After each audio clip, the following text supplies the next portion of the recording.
It's the E-commerce Master Plan podcast. Here to help you solve your marketing problems and grow your e-commerce business. Cutting through the hype to bring you inspiration and advice from the e-commerce sector and beyond. Here's your host, Chloe Thomas. Hello and welcome. Thanks for tuning in. It's great to have you out there listening. I'm Chloe, the host of the show, and before we get into today's interview, I've got some interesting stuff to share with you. Interesting stuff. In this section of the show, I bring you anything particularly interesting that I've found out about recently in our world of e-commerce. This week, I've got an absolute corker for you. So last year, one of the best e-commerce events I went to all year long was Meet Magento UK. You can grab my takeaways about that in episode 226. So Meet Magento UK 2020, I was quite excited to attend, and it's happening on the 17th of June. Now, because of you-know-what, the organisers have decided to make it an online event. That means three great things for all of you. It means you can attend from wherever you are in the world without having to travel to London. It means they're going to pack in more excellent speakers, so you're going to get a lot more out of the day. And it means that the ticket prices have plummeted and you can even attend for free. Plus, 100% of the income from the event goes to charity. That's not just the profit from the event, but the income. Every penny the sponsors pay goes to charity. Every penny you pay for a ticket goes to charity. I don't think I've ever seen an e-commerce event, a digital marketing event, ever do that, ever. It's quite phenomenal. I'm very impressed that they've decided to do it. I did say you could attend for free because the ticket price is set as pay what you can, and they're recommending £20. So you can choose to donate to charity or you can choose to attend for free for whatever works for you. However much you want to pay for your ticket, I suggest you grab it now because space is still limited. Even though it's an online event, they are limiting the number of tickets that they're selling. You can find details of how to register for Meet Magento UK and all the other interesting stuff I share in this podcast by heading to ecommercemasterplan.com/stuff. In today's episode, we're talking analytics, how to approach them, the big numbers you need to think about, and we're also going to go into some tools and tactics that will help save you time and help you make your business and your marketing more effective. Before we get into all that, please do check out the sponsors.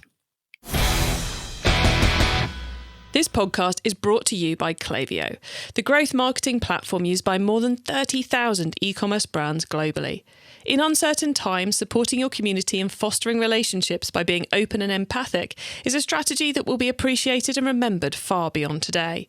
One of the best channels to deliver these communications through is, and always will be, email. Email marketing is one of Klaviyo's foundational offerings, and when you leverage personalization driven by customer insight, you will create memorable marketing moments that cultivate lifelong relationships. Klaviyo truly understands how challenging it is for each and every business right now. Klaviyo is here to help brands communicate, engage, and foster relationships now and when all of this is just a distant memory. Visit klaviyo.com/masterplan. That's klaviyo.com/masterplan. With SendPro Online from Pitney Bowes, you can simply print postage stamps and shipping labels even when working remotely. For as low as $4.99 a month, you'll get access to special discounts and save up to 40% off USPS Priority Mail. Plus, for being an e-commerce master plan listener, you'll receive a free 30-day trial to get started and a free £10 scale to ensure that you never overpay. That includes being able to schedule package pickups and track shipments from departure to arrival. Go to pb.com/masterplan to access this special offer for a free 30-day trial plus a free £10 scale to get started. That's pb.com/masterplan to experience savings in your shipping costs with a free trial of SendPro Online from Pitney Bowes. And now to introduce today's guest expert. Judah Phillips is a global leader in the field of analytics and data science and the author of Amazon bestseller, Ecommerce Analytics, Analyze and Improve the Impact of Your Digital Strategy. Hello, Judah. Hello, Chloe. How are you?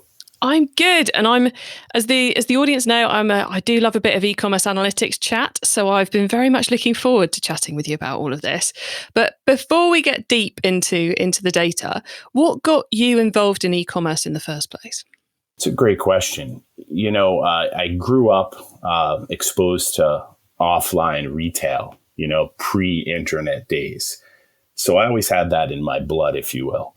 And then of the generation where I saw the internet come of age. And, as an entrepreneur, I've been able to participate in e-commerce in a lot of different ways. So since, the dawn of being able to create stores and measure things, I've tried to learn as much as possible. So it's been, a pursuit of, both business and passion for me for a long time. And I've worked with a ton of different e-commerce companies over time, which led to the production of the book. Mm-hmm. I often find that people who haven't necessarily started their life in e-commerce, but who like the stats, when they get into e-commerce, they get so much more excited about the stats because we have that marvelous number at the end of the path, which is money.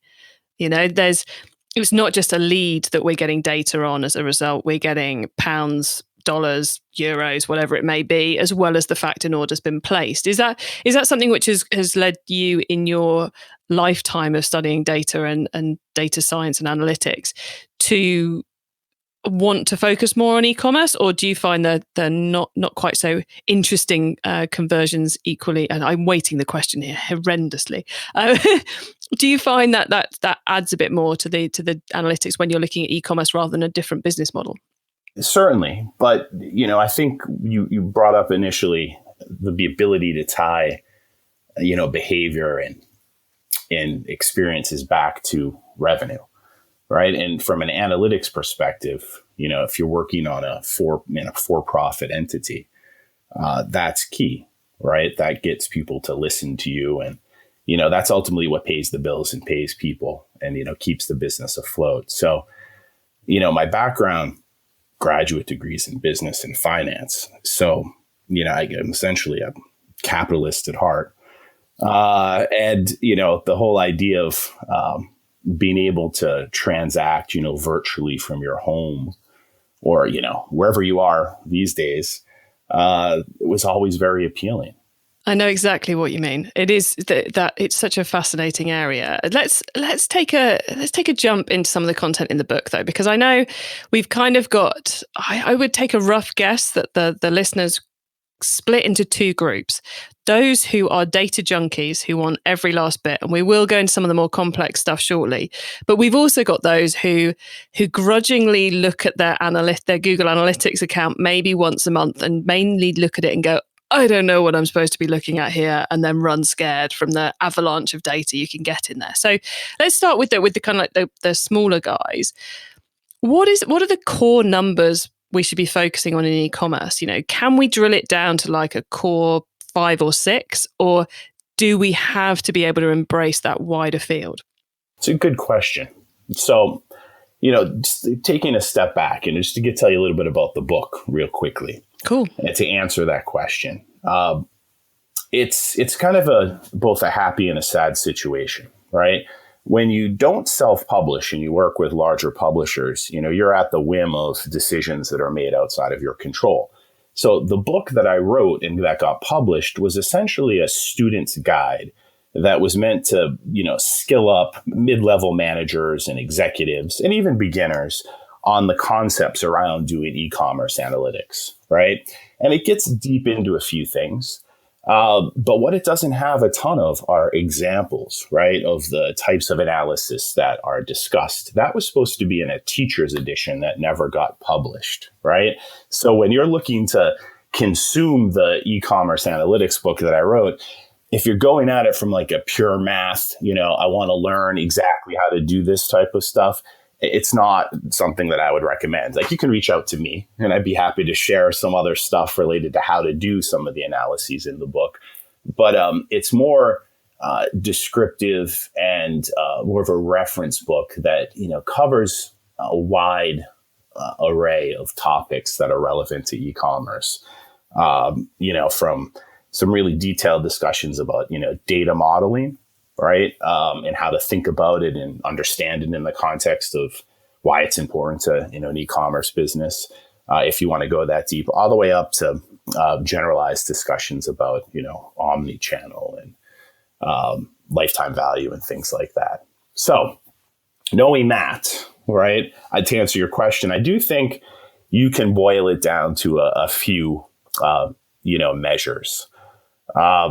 Revenue-based metrics are always great, right? So, anything that derives off revenue, I'm always a big fan of, right? So it could be revenue per, customer, customer profitability, customer lifetime value, obviously conversion rate, however you define it, in terms of like purchase or shopping cart, conversion's very important. Looking at things like units per transaction, average order value, right? I mean, these are kind of the core that you have to understand.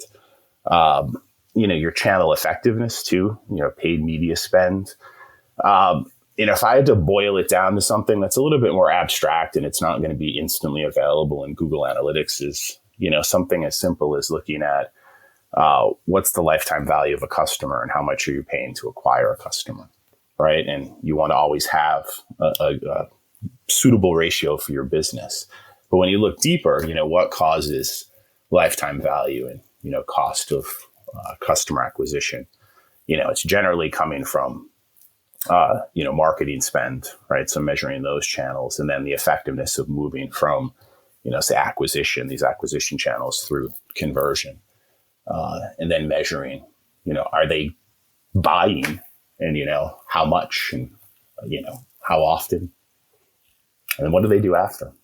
Yeah, that's the big question, isn't it? But I want to just go back. I think you're doing your book a disservice in the description, because I think, yes, there's not the stats and the maths necessarily in there, but I think actually where people struggle the most is in getting their head around how to approach the analytics and the data. Exactly.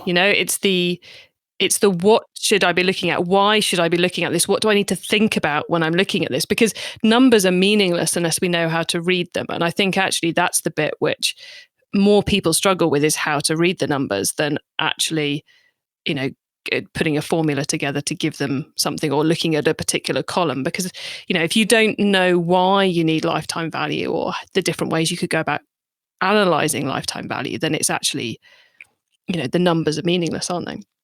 I agree. And that's why I wrote it in the way that I did. And, when you look at the other books that I've written, they've tended to focus on the same type of audience, right? Where it makes sense to understand the space that you have to think in. And once you understand that space, you can drill into the tactical details to do something. Another reason why I agree with, fundamentally what you're saying, I don't mean to do my book a disservice by any means, is that, the concepts remain, but the underlying technologies, even the underlying approaches to performing different types of analysis change over time. And, in this rapidly changing sector of, the economy, that change can be pretty dramatic. So, what you say, in a book, say, when I wrote Building a Digital Analytics Organization, it was like the first book about actually running big digital analytics organizations. That was like 8 years ago I was writing that. If I gave more than just,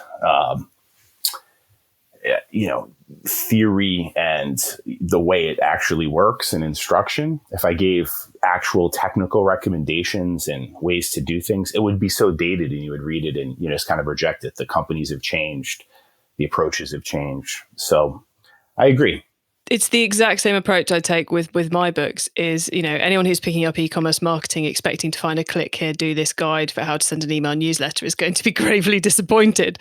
But anyone who wants to know what email or any of the other marketing methods could do for their business, where it fits in their business and how to do it, how to approach it for the best chance of success is going to like it. And that's why, the first edition of it there was nothing in it that was inaccurate 5 years after I wrote it. Correct. Because, it gives that longevity, which means you're not, I get to know I'm not giving someone bad advice. But I also know it helps hundreds of people to be able to approach things, and it saves rewriting every week, which would be really quite tedious. Yeah, it transcends time, and the lessons they're trying to be timeless or, relevant to the person picking up e-commerce, when it was, the book was written a couple of years ago or today or in 10 years. I love the phrase transcends time. I'm so stealing that. Should we talk a bit about lifetime value? Because I think, once people have got past, yes, I need to know how much money I've made, the fact there was a conversion and where it came from, the basic, almost kind of the first click mentality of we just allocate back to every marketing channel and then at least we've got some idea.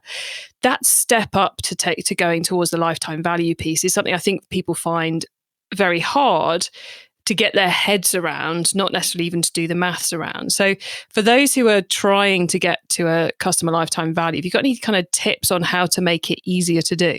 Yeah, it's definitely not an easy calculation to make. I think the first thing that, I like to tell people, or I think to myself, is it's not the total profitability of the customer at any one time, right? There's a customer profitability metric.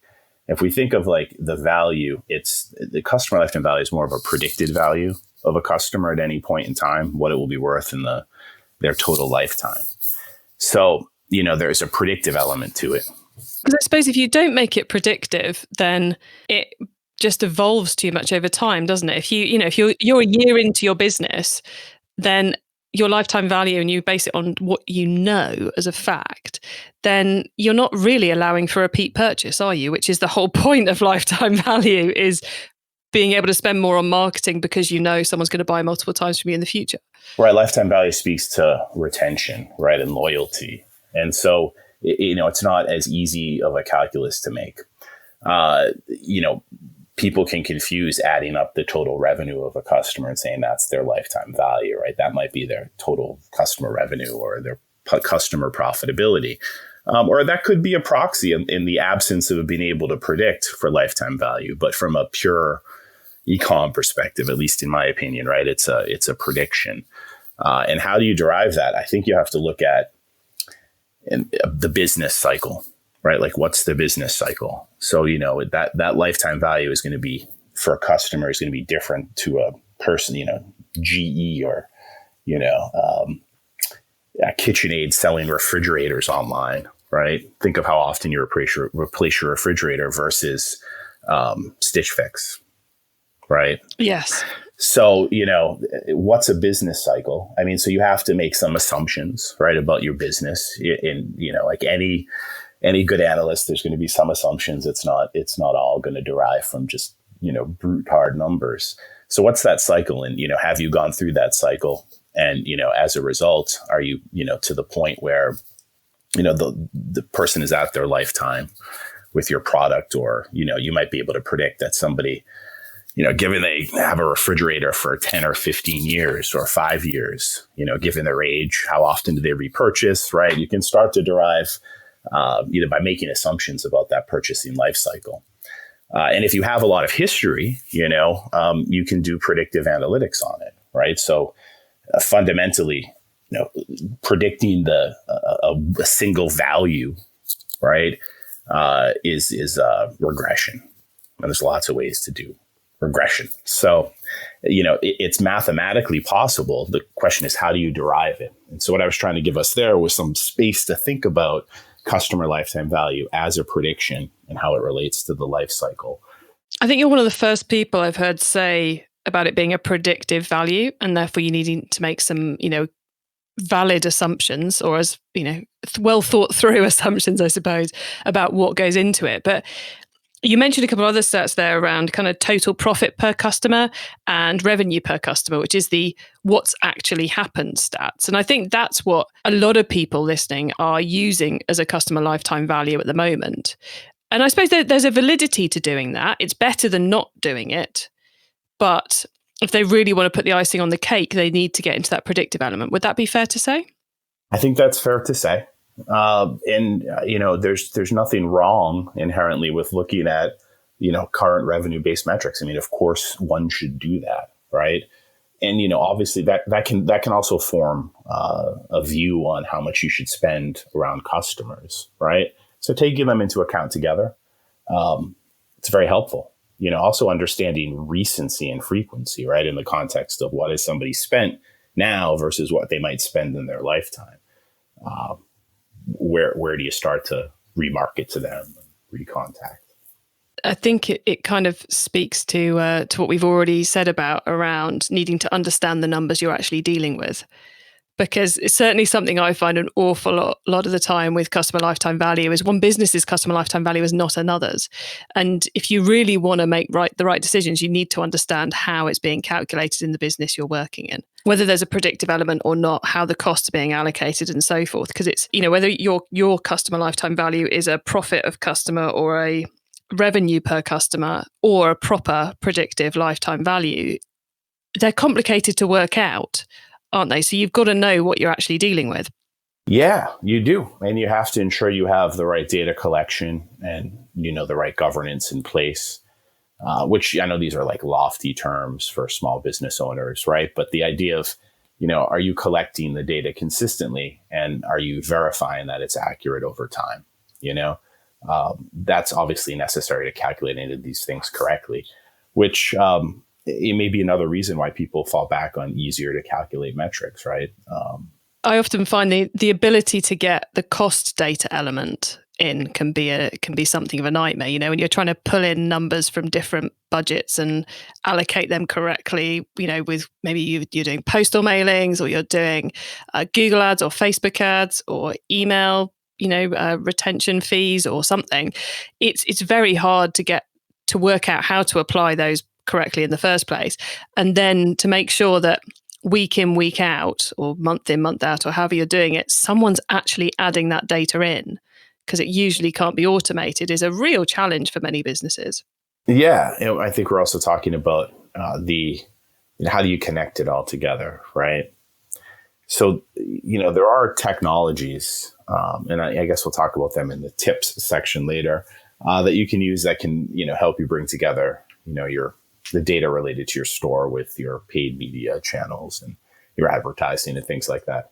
Let's not wait to tell people about the tech later. Let's hit the tech now. So please do give us some recommendations.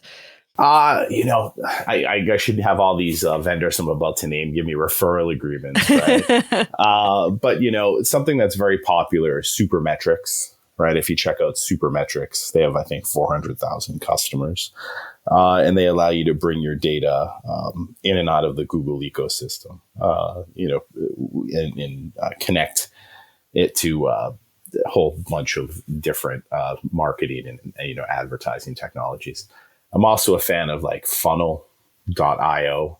So if we look at funnel.io, they allow you to connect to, similar to Supermetrics, a set of different data sources.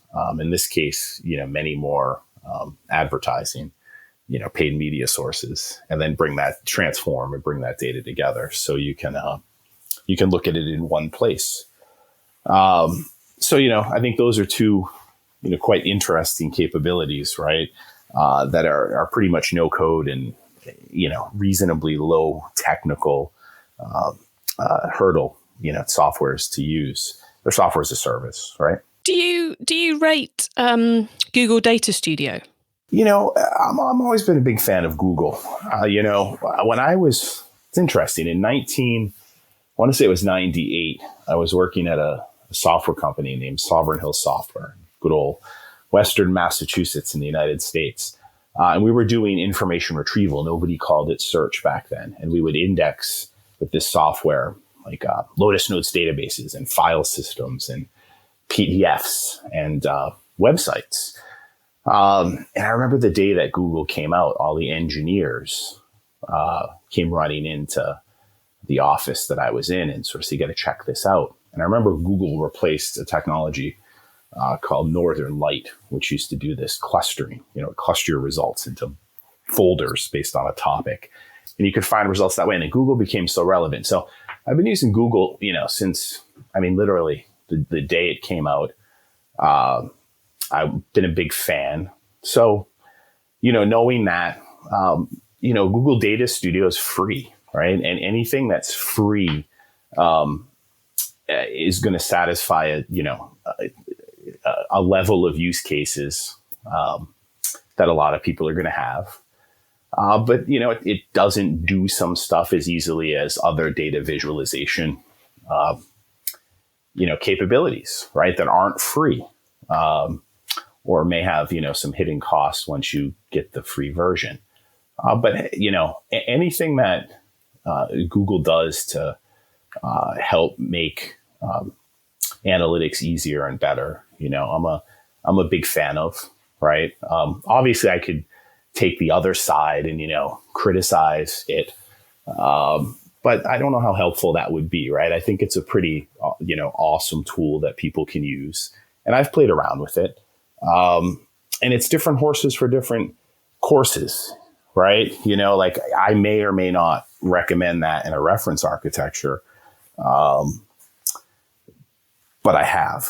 Yeah, I guess the key thing is that for people to know that there are tools out there which make it hugely easier and time savers in order to bring data from different systems together and analyze it for you. But also that these tools, once you start using these tools, you start seeing data and you start seeing answers to questions and questions you need to ask a lot more easily than you do if you're trying to use the systems individually. Yeah, the challenge, I think, with a visualization capability, and what I mean by visualization is like data visualization, fancy way to say charts and graphs, right? Histograms and line charts and, other more exotic types of visualizations that people have created over the last, couple decades, is you have to know, how to communicate the meaning visually. And it's not necessarily something that humans inherently know how to do and are just going to be able to sit down and use instantly. It's not the barriers to using it are, that steep where you're not going to be able to get something out, after 45 minutes or an hour. But the way to communicate information visually is, something you can study. And I've always been a big fan of this guy, this Dr. Abela. He has this site called extremepresentation.com. And he has this graphic that explains how to think about a business question you're asking in the context of visualization. So if you, look for extreme presentation and it's like the data visualization chart, it'll come up and it's often like recreated by companies and not attributed to extreme presentation and Dr. Abela, but that's the root of it. And I always recommend if people are going to try to use something like Data Studio or Domo or Tableau or Click or, any of the myriad other visualization tools that are out there to check out that extreme presentation site and understand that graphic and build your visualizations based on what you want to communicate, as opposed to just, going out there and, doing some Kandinsky or Jackson Pollock or, Picasso approach that makes sense to you, but maybe doesn't really communicate the information as well to everybody else. E-commerce Master Plan is supported by some of the greatest companies in the e-commerce sector. Here's a reminder of who they are. How are the leading D2C brands growing their businesses? They're using Klaviyo, the growth marketing platform chosen by over 30,000 global innovative online brands. Klaviyo believes in supporting growth, which is why they won't tie you into lengthy contracts, hidden setup or support fees, or feature-based pricing. With a platform that's both powerful and easy to use, it's no surprise so many brands have switched to Klaviyo. Looking for one more compelling reason? Brands switching to Klaviyo see an average of 62 times ROI on their investment. Ready to learn more? Visit klaviyo.com/masterplan. That's klaviyo.com/masterplan. With SendPro Online from Pitney Bowes, you can simply print postage stamps and shipping labels. even when working remotely. For as low as $4.99 a month, you'll get access to special discounts and save up to 40% off USPS Priority Mail. Plus, for being an e-commerce master plan listener, you'll receive a free 30-day trial to get started and a free £10 scale to ensure that you never overpay. So you can calculate the exact postage online, print from your PC, and avoid trips to the post office. Go to pb.com/masterplan to access this special offer for a free 30-day trial plus a free £10 scale to get started. That's pb.com/masterplan to experience savings in your shipping costs with a free trial of SendPro Online from Pitney Bowes. It's time for the top tips round. So we ended the main part of the interview with a fantastic tip around improving our data visualization. And now, Judah, we're going to get some more top tips out of you. So First up is the book top tip. If everyone listening to this podcast agreed to take Friday off and read a book to make their business better, which book would you recommend? There's so many great books out there. It's hard to recommend just one. But if I had to recommend just one, on the business side, I would say like Malcolm Gladwell's The Tipping Point, which I think is very relevant to how endemics and pandemics become so. And that same concept of the tipping point applies to lots of other concepts in human society beyond outbreaks and pandemics. So I'd highly recommend a very relevant The Tipping Point by Malcolm Gladwell. A classic, and I think probably the first time it's been recommended on here, so that's always good news. The traffic top tip then, which marketing method do you either prize above all others or think doesn't get the press it deserves? The best way to get traffic to your website, I think, is content, content marketing. Picking a set of keywords that are associated with your what you're selling or, the theme of your site and, really building content around those keywords that you want to rate for.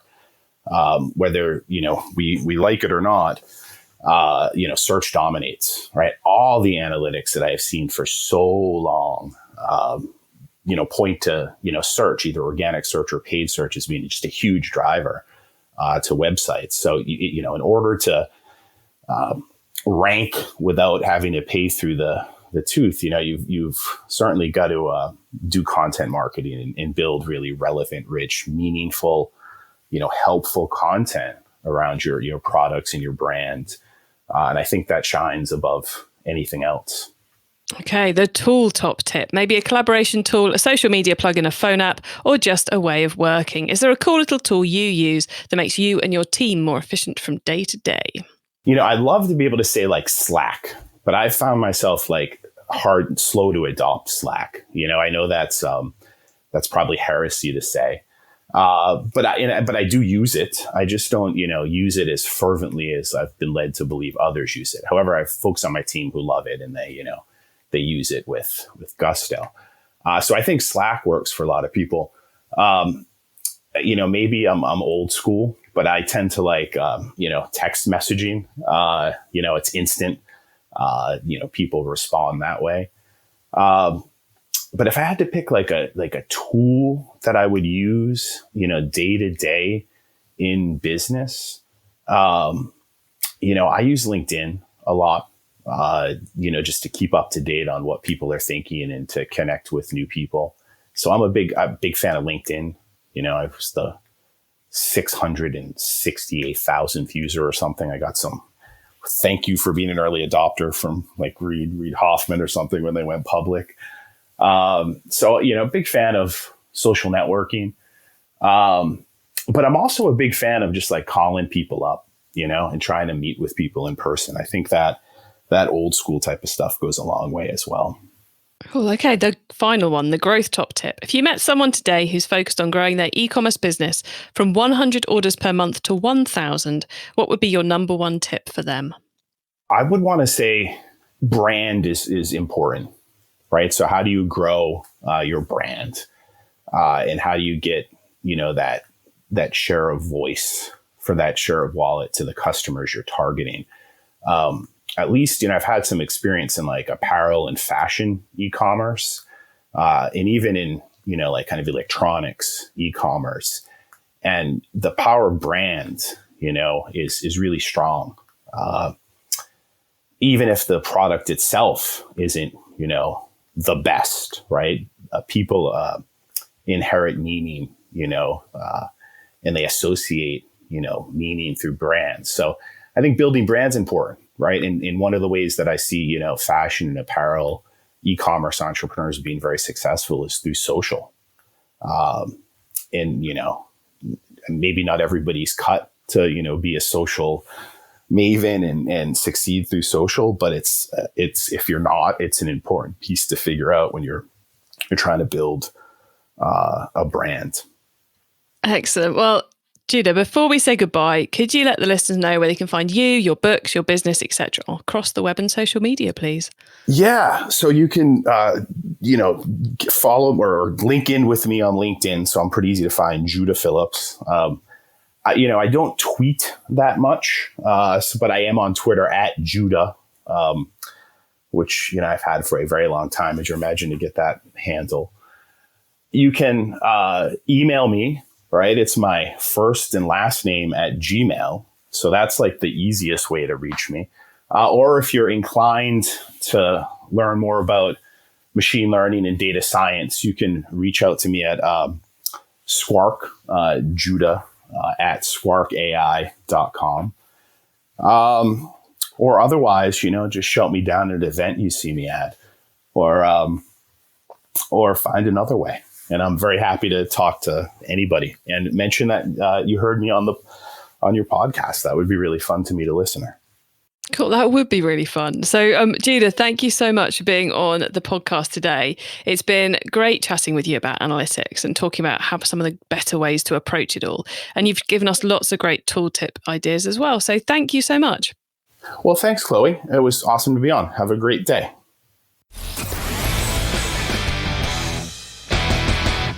Okay, so 2 big takeaways from our chat with Judah there. First off, if you're not yet using data visualization tools, then I do strongly recommend going and having a go with them, because not only do they make it easier to see your data, they also do an awful lot of the heavy lifting for you, pulling in data from multiple sources, automatically formatting it into the reports you want to see. It will drastically reduce the time you spend pulling reports together. I'm a recent convert, and I have to say, I absolutely love it. The second thing is then to consider what you're actually using as your lifetime value. And should it be a predictive model, as Judah was talking about, or is it sufficient for you to use one that's based on the data you've got rather than predictions, such as a total revenue per customer or a profit per customer? And depending on which one of those you're doing, are you sure you're calculating it in the right way? And week in, week out, day in, day out, month in, month out, are you getting all the right data there to enable you to have those accurate figures? You can get your hands on the notes from today's show, including the top tips, links, and details of all the related episodes. Head over to ecommercemasterplan.com/podcast. And if you're listening via Apple Podcast or iTunes, please do give us some feedback via their review app. I hope you have a great week. Keep optimizing. Thank you for listening to the E-commerce Master Plan podcast.